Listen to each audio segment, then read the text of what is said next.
High বন্ধুরা, আমি সঞ্চালী। আমার চ্যানেলে সবাইকে স্বাগত জানাই। আশা করছি সবাই ভালো আছেন, সুস্থ আছেন। আজকের ভিডিওটা এখান থেকেই শুরু করলাম। আজকে রাতে ডিনারে বানাচ্ছি বেগুন পোড়া আর রুটি। তো বেগুন পোড়া দিয়ে গরম গরম রুটি খেতে খুব ভালো হয়, ভালোও লাগে খেতে। তো বেগুনটা ভালো করে পুড়িয়ে নিয়েছি। বেগুনটা প্রথমে ধুয়ে নিয়েছিলাম আর মাঝখান থেকে একটু কেটে নিয়েছিলাম, একটু তেল মাখিয়ে বেগুনটাকে পুড়িয়ে নিয়েছি। আর টমেটোটাও পুড়িয়ে নিয়েছি। আমি বেগুনের সাথে আবার একটু টমেটোও পুড়িয়ে নিই। ভালো করে মাখলে খেতে হয় খুব দারুণ। তো বেশি কিছু কিন্তু এইটা রান্না করতে কিন্তু বেশি কিছু সময়ও লাগে না, আর রান্না করতেও অত কিছু লাগে না। খালি বেগুনটাকে পুড়িয়ে নিয়েছি, এখন এই যে এই পোড়া অংশগুলো বাদ দিয়ে দিচ্ছি। সেম টমেটোটাও তাই, ওপরের যে পোড়া অংশটা ওটা বাদ দিয়ে দিলাম, দিয়ে ভালো করে বেগুনের সাথে টমেটোটা মাখিয়ে নিচ্ছি। আর এই দিকে পেঁয়াজ, কাঁচা লঙ্কা, ধনেপাতা সব কুচিয়ে রেখে দিয়েছি, সেটা আবার দিয়ে দেবো। আর দেবো তেল আর নুন। তো ভালো করে মাখিয়ে নিচ্ছি। রুটির সাথে এটা খেতেও হয় দারুণ। শীতকালের রাতে গরম গরম রুটি আর সাথে যদি থাকে বেগুন পোড়া।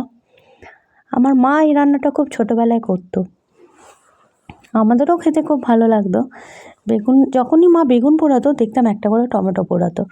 টমেটো, কাঁচা লঙ্কা দিয়ে তার স্বাদটাই হয় দারুণ। তো এবার এইদিকে এই যে পেঁয়াজ কুচি, কাঁচা লঙ্কা আর ধনেপাতা ভালো করে কেটে নিয়েছি আর ধুয়ে রেখে দিয়েছিলাম।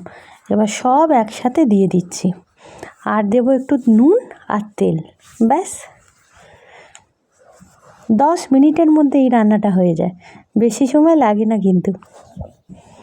আর রুটিটা করে রেখে দিয়েছিলাম হটপটে, খালি এটা মাখিয়ে নিয়ে ব্যাস এবার খেয়ে নেব।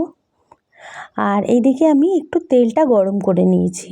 আমি যেহেতু এখানে সাদা তেল ব্যবহার করছি, সর্ষের তেল দিলেও ভালো হয়, কিন্তু আমি সর্ষের তেল দিইনি, সাদা তেল ছিল তাই একটু গরম করে নিয়েছি সাদা তেলটা। আর একটু নুন দেবো, ব্যাস রেডি হয়ে যাবে আমার রুটি দিয়ে বেগুন ভর্তা। খুব সুন্দর লাগছে দেখতে, তাই না? পেঁয়াজ ভেজে, কাঁচা লঙ্কা, শুকনো লঙ্কা ভেজেও কিন্তু এটা হয়, তারও স্বাদটা কিন্তু ভালো লাগে। পেঁয়াজ ভেজে, কাঁচা লঙ্কা দিয়ে, শুকনো লঙ্কা ভেজে দারুণ লাগে, ওটাও কিন্তু ভালো হয়। আমি এটা কাঁচা পেঁয়াজ, কাঁচা লঙ্কা আর ধনেপাতা দিয়ে করেছি।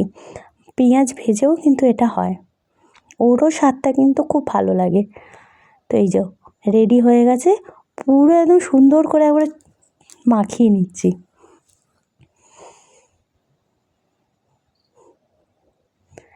বেগুনটা একটু কম লাগছে, তাই না? মনে হচ্ছে এটা দিয়েই 3টে রুটি 4টে রুটি উঠে যাবে। তো ব্যাস রেডি হয়ে গেল আমার। আর এই যে রাতের ডিনার নিয়ে চলে এসেছি, রুটি আর বেগুন পোড়া। ভালো লাগলে লাইক করবেন, শেয়ার করবেন আর সাবস্ক্রাইব করে দেবেন।